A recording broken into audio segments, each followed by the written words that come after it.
India's energy consumption is set to grow 4.2% a year by 2035, faster than that of all major economies in the world, according to BP Energy Outlook. The energy needs will peak at approximately 255,000 megawatts and 295,000 megawatts at 9% growth. India's current dependence on fossil fuels, particularly coal, is of concern for the country's climate change agreements. In addition, there are security concerns regarding the supply chain for energy from the West Asian states. Internally as well, there are several risks to the oil and gas sector in India. Oil industry is being targeted in terms of pilferage by internal stakeholders.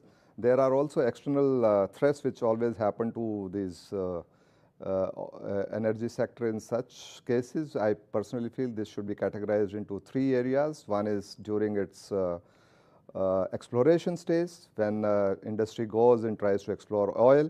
Second is when the production is on, and third is during supply chain. India Risk Report will look into how India can ensure that its energy future remains secure and economic needs are not affected. Hello and welcome to another episode of India Risk Report. India's energy requirements are continuing to grow, and they will grow at something like 4.2% every year till 2055. And India, because of that, will remain a net importer largely of its energy requirements. Most of it coming to us from West Asia, where there is currently a lot of turmoil, and therefore the geopolitics of the regions around India from where India gets its energy requirements is also going to be a focus of our discussion today. We have two very highly regarded experts with us on the subject of energy security. I have with us Mr. Talmiz Ahmad, who has been India's envoy to various countries in the West Asian region and has written and continues to write extensively and lecture extensively on energy security and West Asian geopolitics. And we have the one and only Mr. Narendra Taneja, who is highly regarded as an energy security expert, has great links with the international community, particularly in the field of energy security, and is, of course, his advice is sought after by everybody, including the government of India. Mr. Taneja, sir, my first question to you is that India's energy requirements will continue to grow, but the areas in which where we have a great dependence on, they are established areas such as coal energy, which is going to come, as well as hydrocarbons and oil, etc. But a perpetual problem area, it seems, that we are not exploring enough in the country to somehow tide over the requirement which are only increasing for India's consumption because we are a growing economy. Where is there this disconnect between a growing requirement and the need to somehow become a little more self-sufficient? Well, two important points here. Number one, on the one hand, we are handling the energy transition from mainly or primarily fossil fuels economy to fossil fuel plus atomic plus a renewables economy. So this transition is a huge challenge for us, both in terms of policy formulation, and also basically explaining it to the ordinary consumer. And in my own view, this transition is, in India's case, is probably going to take 60 to 70 years. So yeah, and it's a huge challenge. How do you manage that? The economics of it, politics of it, and also the diplomacy of the whole thing. Second aspect which you talked about is this, since our economy is heavily dependent on hydrocarbons, particularly fossil fuel, and because our dependence on coal is very high. But we have decided that except for the coal-fired power plants which are under construction, we are not going to build any further coal-based power plants, which means that we move more in the direction of gas, and gas is going to be the kind of mainstay when it comes to India's energy mix. Now, but gas, again, our dependence on imported gas is already very high, close to 50%. And at the same time, when it comes to oil, our dependence on oil will also continue for decades to come. And there our dependence is 82%, which is likely to rise to 90% in time to come. Today, we are consuming roughly about 4 million barrels a day. By 2040, this is going to touch actually 10 million barrels a day. Almost the entire production from Saudi Arabia we can consume. Just to give you one example, daily production from Saudi Arabia. So with economy growing fast, energy aspirations growing fast, and we being a democracy. Now the challenge is, how do you mobilize so much of energy? As far as our own basins, our own areas concerned, offshore, onshore, is limited. We are not as blessed with a number of other countries. We have no alternative but to import more oil, import more gas, and even import more uranium for our nuclear ambitions. Right. I mean, very comprehensively put across, but I think there are one or two issues that you brought out, and I want Mr. Ahmad to give us his considered wisdom on that. One is the fact of this import dependence. I've read somewhere that the Prime Minister has articulated a view that by 2022, we would like to dramatically reduce our import dependence, something to a tune of about 10% of what it is currently. So there is that one aspect. The second aspect is, sir, again, you are familiar with the kind of turmoil in West Asia. So therefore, what could be regarded as the barest minimum level of consistency that we can hope for in terms of being supplied our energy requirements with or without a war brewing out there? And the third linked factor is that the sectarian divide in West Asia and the geopolitics of that conflict apart. For example, America putting restrictions on Iran on how much it can give out or export. At the same time, Qatar is again a big supplier of energy to us and again has come under some kind of pressure from the Sunni lobbies of GCC. So therefore, there is all sorts of geopolitics playing out there, and our dependence, and if things go out of hand, how do we measure up to that, and how do we take countermeasures to fulfill our energy requirements? We have with us a government document, that is the draft new energy policy document. It has been prepared by the Niti Aayog. It is available in the public domain. It is being presently debated within the various departments of energy in our country. That has given very considered projections with regard to India's energy requirements. And the scenario that unfolds in this document is that we are going to be very heavily import dependent in terms of our escalating requirements for every aspect of energy, whether it is coal or oil or gas or any other form of energy. We are going to be very heavily import dependent. And we also will be increasing our requirements consistently throughout this period up to 2040, which is the period of the report. We will also remain very strongly dependent on West Asia. There is no doubt about it. West Asia alone has the potential to meet our escalating needs. The potential is about 40% in terms of reserves compared to only about 14% in the United States and even less in Russia. So West Asia has the potential. We also have a historic connectivity with West Asia. You are absolutely right to convey a sense of concern with regard to the political situation there, and I share it with you very strongly. I did not have the same concerns earlier. Earlier as well, we used to have conflicts. We had the Afghan jihad in the 1980s and the Iran-Iraq war, and we had the Iran occupation of Kuwait. But today you have an even more serious problem, and that is the direct confrontation between Saudi Arabia and Iran. If this were to escalate into conflict, we would have very serious difficulties with regard to energy security. Right. Mr. Taneja, sir, there is another linked aspect, and this is something that you are again very familiar with, and that is that foreign oil companies which had hoped to do business with India have shown less and less satisfactory interest in India's hydrocarbon potential.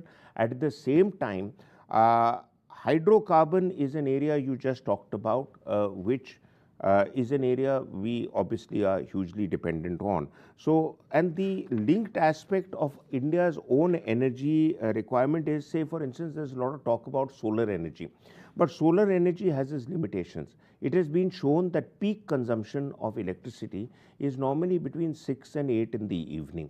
And that is the time when perhaps solar energy cannot fulfill your requirements to the extent that it can in earlier parts of the day. So how do we sort of match this requirement between alternate sources of energy and, as as an alternate to the dependence on importing of straightforward energy like hydrocarbon and oil and gas? Yeah, that's precisely what I was talking about when I was talking about energy transition. We need to recast. In the sense, we have no alternative. We need to push and give, incentivize renewables, because we are very blessed in terms of sun. The solar radiation may not be as high as in Saudi Arabia or in Algeria, but still we are reasonably well blessed in terms of solar potential. But the question is that, for next 30 years, 40 years, we have no alternative but to actually depend on hydrocarbons. We have to transform our economy from $2.3 billion to $15 trillion.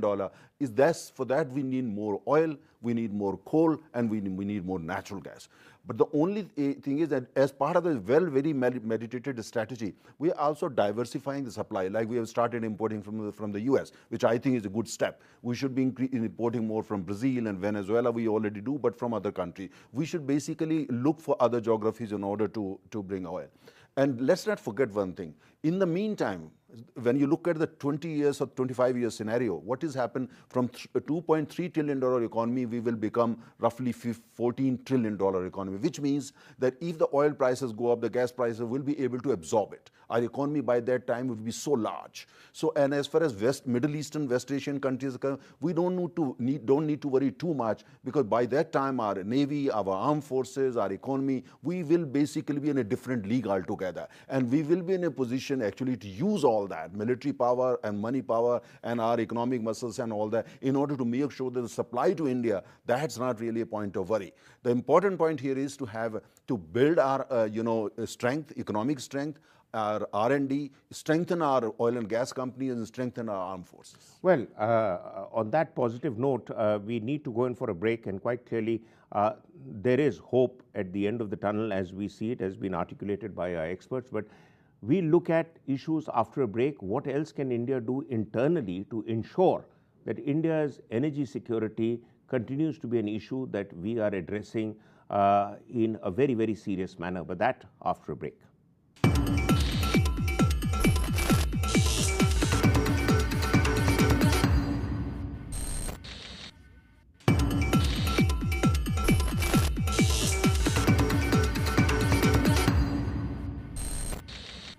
Welcome back. We are continuing to look at India's energy security requirements and the challenges for India in the years ahead, and we have our two experts with us. Mr. Ahmad sir, it is said that the energy sector is largely diplomacy driven. You having been a diplomat, and you've earlier articulated the challenges that we face internationally. In fact, Mr. Taneja is also very well conversant with that.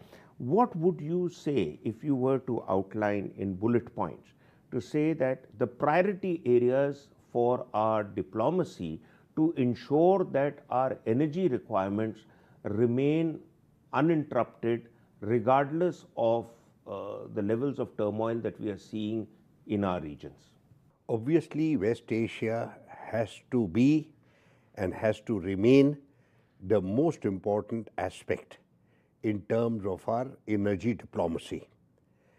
This region provides the bulk of our petroleum requirements as also our gas requirements. They are major economic partners as also partners in terms of investments and joint ventures. 8 million people, 8 million Indians live in this region and send back to India $35 billion every year. This has to be our principal focus in terms of our diplomacy. The Prime Minister has shown the way. He has visited the 4 major countries of the region, Saudi Arabia, Iran, UAE and Qatar. We have joint statements that have been concluded that speak of a strategic partnership that envisages a diplomatic engagement, a security engagement and an economic and energy engagement. All the documentation is there. We now have to move forward in giving substance to what we have been agreed to. We need to have much more robust an engagement with regard to the energy side so that our security policy, energy security policy can become substantial. May I just interrupt, sir, that of course West Asia is a very important area, but as I understand that despite our own limitations and shortages of energy at home, we are still an energy supplier to some of our neighboring countries like Nepal. So that is also part of our energy diplomacy. Is that correct, sir? I should clarify that what we supply are petroleum products. Right. Because we have a large number of refineries and India has emerged as a major provider of petroleum products, primarily from the private sector. Right. We also export electricity. We are electricity traders. Right. We export electricity, we buy electricity from Nepal and Bhutan, and we sell electricity to Bangladesh. So electricity trade is a new area which we can take forward in times to come.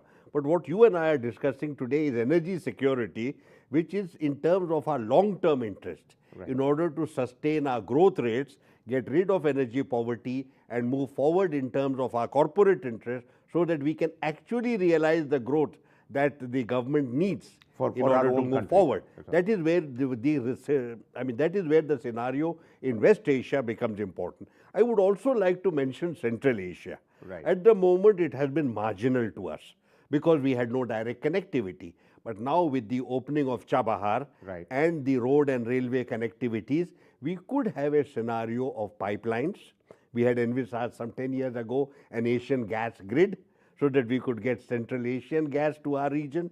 We could also address some of the issues relating to transnational pipelines that have been put on the back burner due to political issues.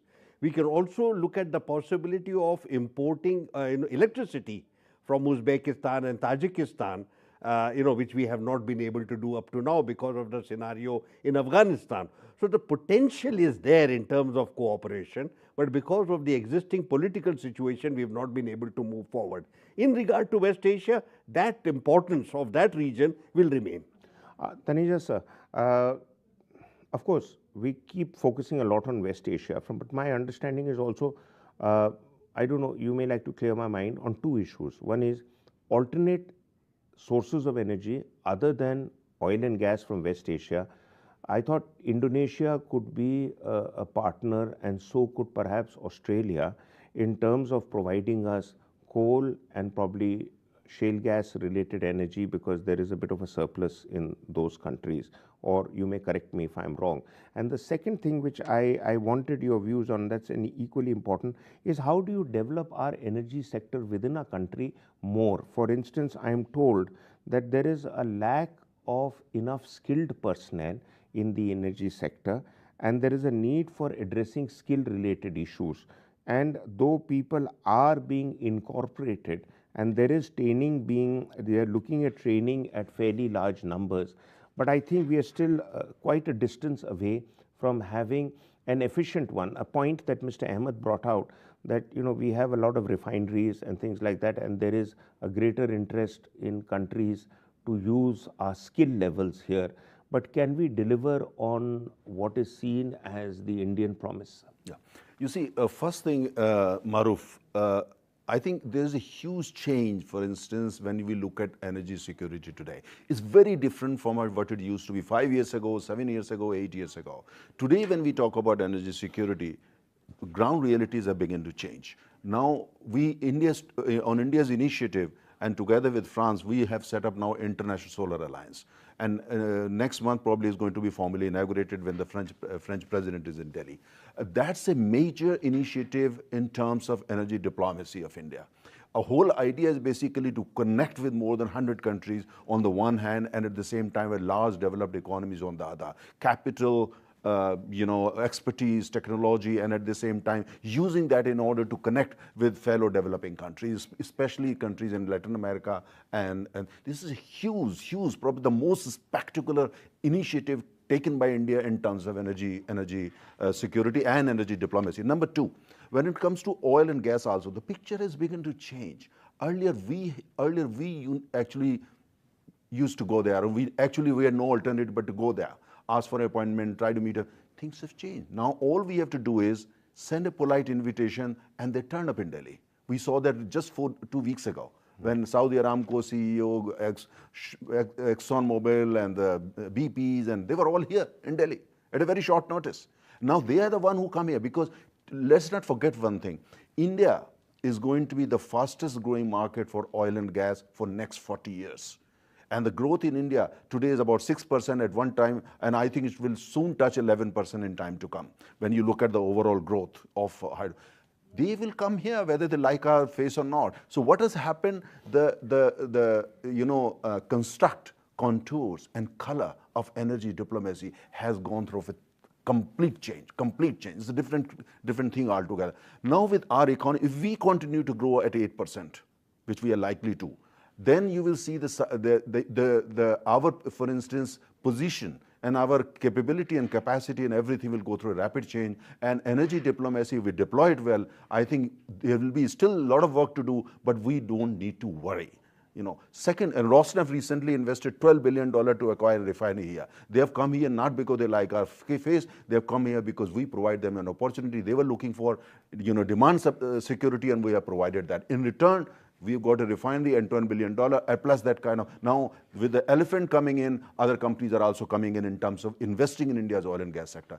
Rapidly, secondly, quickly, that other point, very important point, with, energy sector growing fast, atomic, renewables, and hydrocarbons, include coal and all that, we had now shortage of people. We need to immediately set up at least 2 or 3 universities to train people. We also need to set up more training institute where we take people from whichever sector and then train them as soon as possible. My own assessment is, my own personal thing is, we will require 30,000 managers over coming few years for the energy sector, including renewables. So that kind of scope, that kind of potential, we need to, so huge opportunity. And if not the government, I think the private sector should take initiative, set up such universities. There are already 2 or 3, but we need more specific, and should also set up especially universities and centers specializing on renewables on the one hand, wind, gas and all that. But with India's economy moving more in the gas, in the direction of natural gas, I think this is going to open up a completely new world for our youngsters who are looking for careers in this sector, and at the same time redefine the way we look at hydrocarbon. Very well brought out, sir. In fact, Mr. Ahmad, sir, I just want you to take forward some of the points that Mr. Taneja has made, and we are a bit short on time, but, do you see a role for greater competition amongst the companies that are already operating in the Indian market? Because the general complaint is there is a monopoly of a handful, IOCL, HPCL, BPCL, and some others, that there isn't enough competition, there isn't enough effort being made to expand the energy sector and give more business opportunities and create more opportunities for Indian corporates and Indian industry to enter into an area which Mr. Taneja has just articulated is a huge area of opportunity. And what are your final thoughts, sir?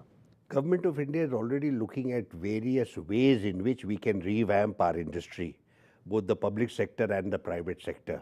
They are looking at amalgamations of certain companies so that you could have a seamless connectivity in terms of exploration, development, and refining, marketing, etc. All of that is being looked at. So there is nothing that has been excluded or left out. Another area I would suggest is, as we look at the reform of the public sector, some far greater autonomies in terms of day-to-day functioning, in terms of major decision making, would have to be given to those chief executives and to the boards of these companies. And I think far greater freedom in terms of their travel, in terms of their engagements with foreign partners, etc., could also be looked at as a reform area. So I think that is already being looked at, and we are also looking at regulation in terms of far greater autonomies. We are looking at new regulations which would meet the needs of the government in terms of poverty alleviation, and at the same time would make our domestic scenarios much more robust. Well, very important points, but so we are terribly short of time, and I can only conclude by saying that in as much as India's enormous dependence on import of energy-related resources for our economy to boom, there is also a flip side to it, and that is there are an enormous number of opportunities within the Indian sector for those who want to get involved and become part of the energy success story, which India is very keen to enact. Thank you very much, sir, for your wisdom, and we'll be back next week with another episode. Until then, goodbye.